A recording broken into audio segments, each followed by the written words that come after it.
আসসালামু আলাইকুম বন্ধুরা, আপনাদের সবাইকে রুকসানা রান্নাঘরে স্বাগতম। আজ আবারও একটি নতুন রেসিপি নিয়ে চলে এসেছি, সেটি হলো মাছের ডিমের ঝাল। আমি ফার্স্টে একটা কড়া বসিয়ে দিয়েছি, দিয়ে দিলাম সর্ষের তেল। তেলটা গরম হয়ে আসলে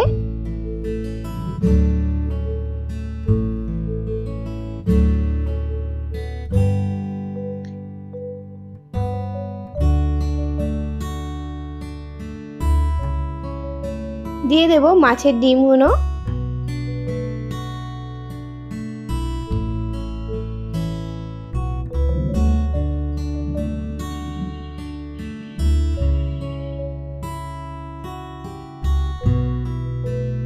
এরপরে আমি একটা ঢাকা চাপা দিয়ে দেব।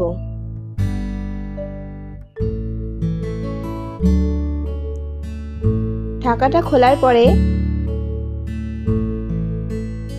মাছের ডিমগুলো আমি আস্তে আস্তে করে উল্টে পাল্টে নেব।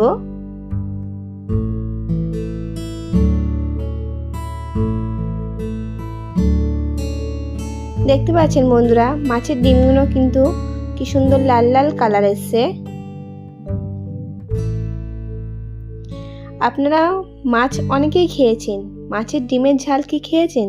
একদিন ঘরে আপনারা রেসিপিটা বানাতে পারেন, ট্রাই করুন, খেতে খুব সুন্দর লাগে। আর আমাকে কমেন্ট করে জানাবেন কেমন হয়েছে।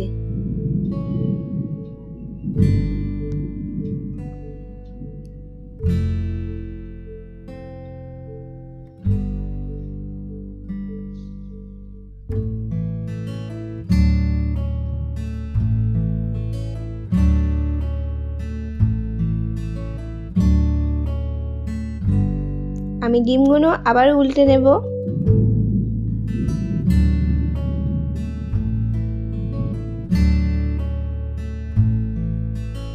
এরপরে আমি ডিমগুলোকে একটা একটা প্লেটে করে তুলে নিচ্ছি।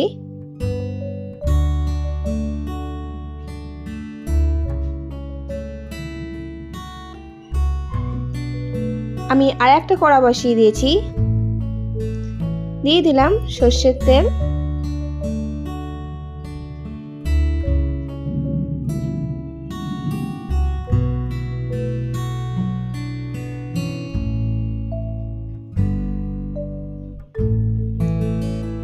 তেলটা গরম হয়ে এসেছে, দিয়ে দেব 3টি পেঁয়াজ কুচি এবং 4টি কাঁচা লঙ্কা।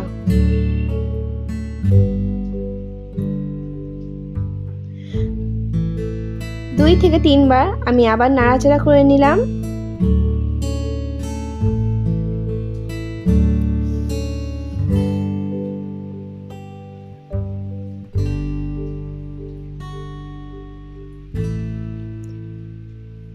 দিয়ে দিলাম লবণ।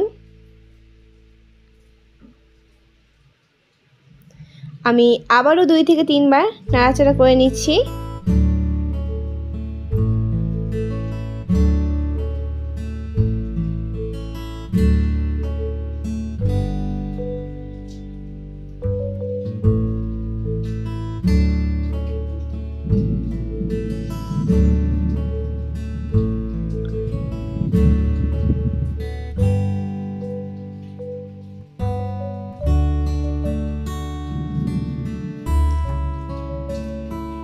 দিয়ে দিলাম একটা টমেটো কুচি, দিয়ে আমি আবারও 2 থেকে 3 বার নাড়াচাড়া করে নিলাম।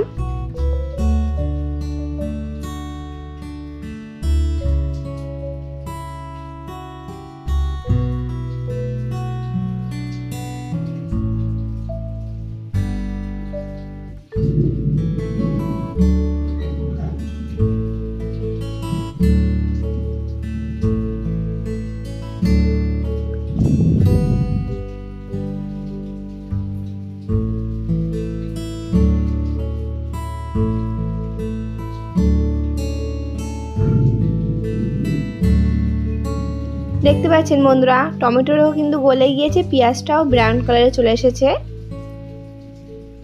এরপরে আমি দিয়ে দিলাম 1 চামচ আদা রসুন বাটা, দিয়ে আমি মশলাটাকে ভালোভাবে কষিয়ে নিচ্ছি।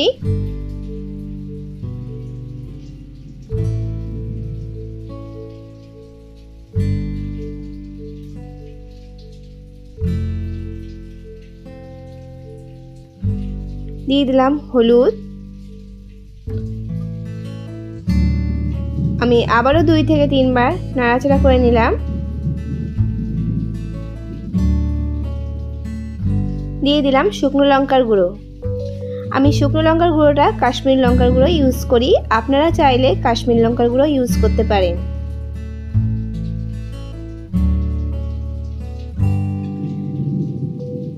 দিয়ে দিলাম সামান্য পরিমাণে জল, মশলাটা কষতে গেলে জল দিয়ে দিয়েছি বন্ধুরা।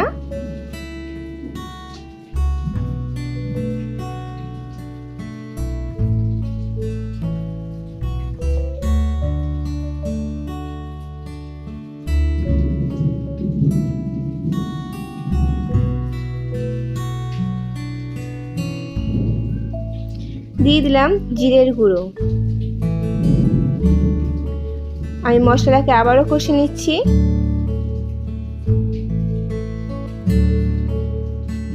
দিয়ে দিলাম জল।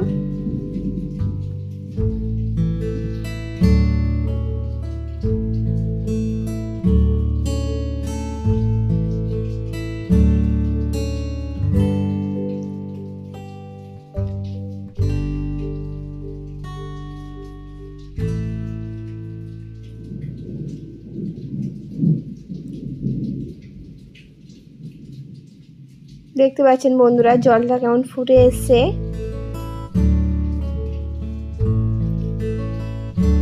আমি 2 থেকে 3 বার আবার একটু নেড়ে নেব।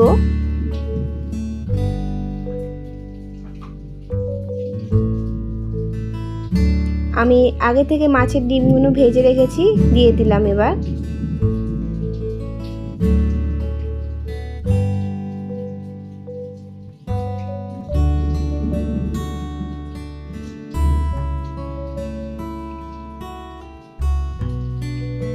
আমি আবারও 2 থেকে 3 বার নাড়াচাড়া করে নিলাম। এরপরে আমি 3 থেকে 4 মিনিটের জন্য ঢাকা চাপা দিয়েছি। ঢাকাটা খোলার পরে বন্ধুরা দেখতে পাচ্ছেন কত সুন্দর হয়ে এসেছে। এরপরে দিয়ে দিলাম ধনেপাতা। বন্ধুরা দেখতে পাচ্ছেন আমার রান্না হয়ে গিয়েছে। আমার ভিডিওটি কেমন হয়েছে কমেন্ট করে জানাবেন, আমার চ্যানেলটিকে সাবস্ক্রাইব করে দেবেন এবং লাইক অ্যান্ড শেয়ার করে আমার পাশে থাকবেন বন্ধুরা। টাটা।